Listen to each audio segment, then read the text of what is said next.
A victim of domestic violence and the grandparents of a disabled teenager have won a Court of Appeal challenge against the so-called bedroom tax.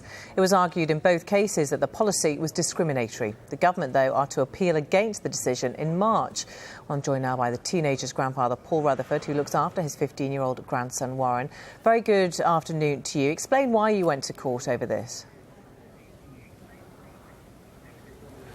Well, we just thought that the whole thing was massively unfair on us and, well, a lot of other people as well. So we decided that we had to stand up and challenge it. How did the so-called... It wasn't an easy decision, but... How did the so-called bedroom tax affect you and your circumstances? Can you hear me?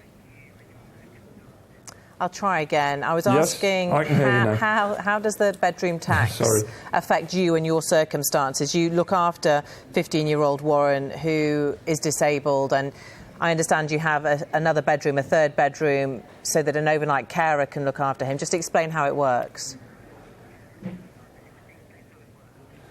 Well, we have carers who come in every day anyway to look after Warren with us or for us, and he needs looking after 24/7, so when we get tired and, you know, if nobody can look after anybody for all that length of time, not with the level of needs that Warren has, and we need a break, we get tired, I'm not well, and, you know, when we have the opportunity to have the carers to come and stay and take that strain for us for a night a week, then that's what we would do. And we don't understand why it's such a big deal that we're seen to be under-occupying a bungalow that was essentially, well, in fact, was built for Warren in the first place.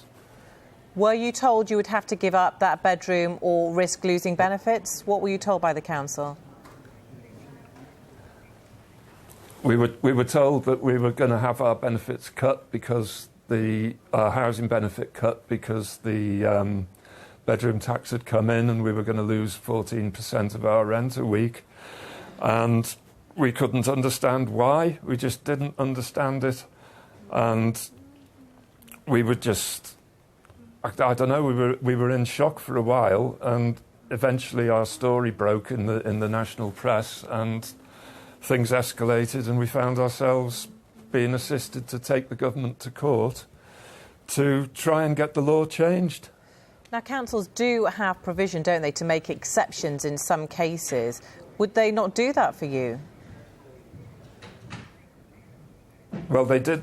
They refused our applications 3 times, and then it wasn't until after our story had been on the national news that we got the discretionary payment. But the discretionary payments isn't a guarantee. There's no security in it. There's no sort of letter that says you will get this money next year. You know, we don't know. The government could stop giving that money to the councils next year for all we know. It's not a secure position to be in, not when we've got a child like Warren whose whole life is depending on how we are able to look after him. And it's enough of a strain as it is, without the added stress of being unsure, we're not feeling secure in what was our own home. Just tell us what kind of a difference it does make to your lives, to Warren's life, having that extra bit of help. It's a massive difference, because without the help, I don't think we could actually look after him. Because he does need looking after all the time. If he chooses, he won't go to sleep tonight. There's nothing we can do to make him, or he can be awake all night, all day. We have to carry on with all the everyday jobs like shopping and cooking and cleaning, washing, and still look after Warren. And in the end, you just can't sustain that level of care on your own. And it's hard to ask for help, but we had to, and we've been provided with the help to care for Warren, and we couldn't understand, still don't, why the government can't see that and just give us the help that we need. It's not like we don't think we're asking for very much. There's a lot of people out there as well who are in our position, who've been told that they can't have a discretionary housing payment.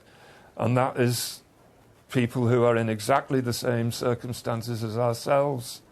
And for that reason, if nothing else, all people in our situation should be exempted from the bedroom tax rather than rely on discretionary payments, which the word itself says it all, is discretionary. So it's out of our hands. We just want the peace to know that we can look after Warren without the stress of worrying about whether or not we'll be able to stay in the house. We'll have to move, whether he'll have to go into care. Him going into care is something that our lives are dedicated to preventing. And we will fight anybody who makes that look like it might have to happen, including, as we've done now, we'll fight the government. It doesn't matter. It's Warren who's the priority, and all the other disabled kids, disabled people, and anybody else who's affected by this policy. You have won today, Paul, but the government says they're going to appeal against it. What would you say to ministers who are listening? I'd say they have no idea what they're doing. I would say that they should look closely. They should look at Warren, they should look at themselves, and they should ask themselves what they are doing. What do you hope to achieve by this? What is the ultimate aim? To grind us down even further? Is that what you want to achieve? Do you want Warren to go into care? Do you want me to have a nervous breakdown, or my wife?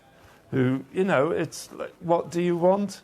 Or do you want us as citizens of your country to be able to just live our lives and give this young man the best that we can?